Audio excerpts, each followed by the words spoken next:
Bienvenue dans un streaming radar édition spéciale musique. La transformation silencieuse mais spectaculaire de l'industrie musicale se manifeste à travers l'émergence d'un nouveau phénomène, la synchronisation musicale. Alors que les revenus globaux de la musique enregistrée ont atteint 29,6 milliards de dollars en 2024, marquant une décennie de croissance continue, le streaming musical montre des signes de ralentissement avec une croissance de seulement 3,6% aux États-Unis, atteignant 14,9 milliards de dollars. Pour la première fois, la part du streaming dans les revenus totaux n'a pas progressé sur une base annuelle. Qu'est-ce que la synchronisation? Vous regardez une série Netflix, une scène vous marque, et vous vous retrouvez à identifier la musique avec votre téléphone. Bienvenue dans l'univers de la synchronisation musicale. La synchronisation, c'est quand une chanson s'accorde parfaitement avec une image. Techniquement, c'est placer de la musique dans du contenu audiovisuel, film, série, publicité, jeux vidéo. L'effet Netflix sur la synchronisation musicale s'est révélé particulièrement puissant, comme en témoigne le cas emblématique de Kate Bush avec Running Up That Hill dans Stranger Things. La chanson a connu une augmentation stupéfiante de 8700% des écoutes sur Spotify, dépassant le milliard d'écoutes en juin 2023.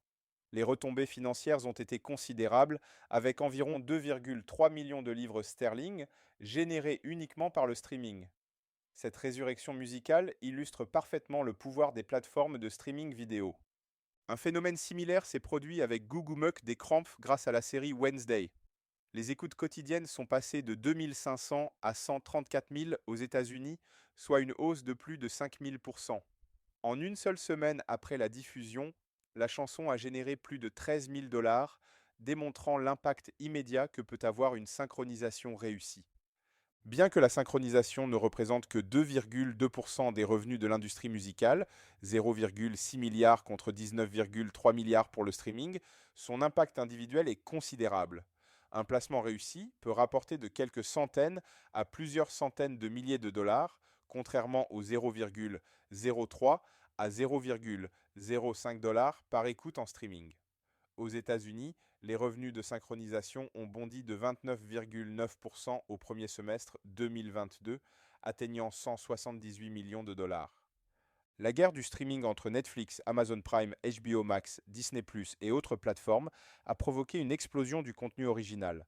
Des séries comme Stranger Things, Euphoria, The Bear et des centaines d'autres ont fait de la musique une grande gagnante.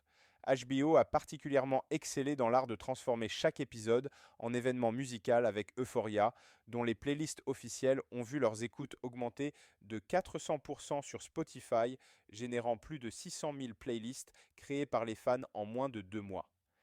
Amazon Prime a innové avec Daisy Jones and the Six en créant un véritable album, Aurora, coécrit par Marcus Mumford et Phoebe Bridgers, qui a dominé les classements rock.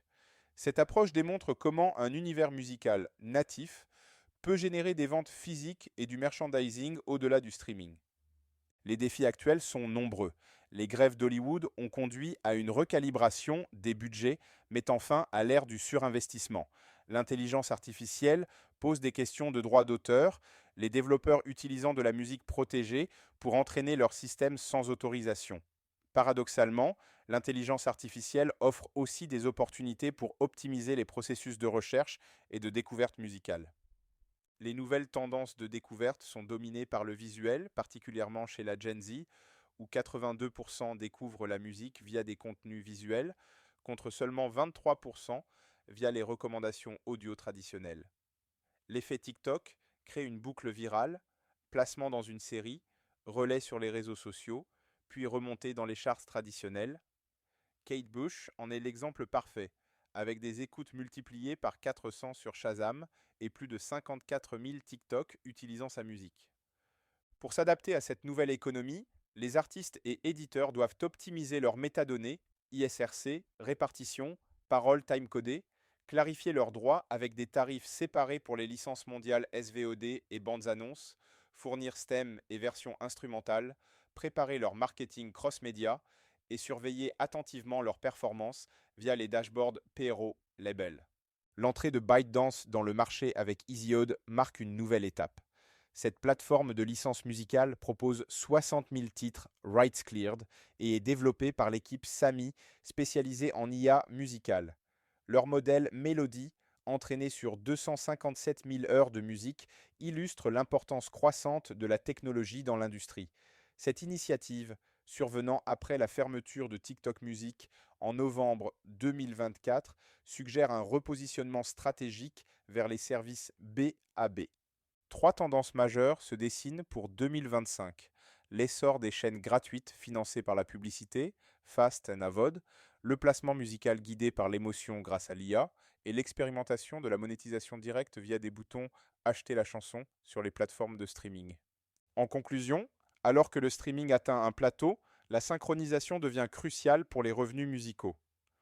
Dans un écosystème où l'attention se monétise à la seconde, maîtriser la synchronisation équivaut à maîtriser la valeur future de son catalogue. Les plateformes de streaming ne sont plus de simples distributeurs, mais deviennent les nouveaux découvreurs de talents de l'industrie musicale mondiale, tandis que les géants technologiques comme ByteDance étendent leur influence sur toute la chaîne de valeur musicale.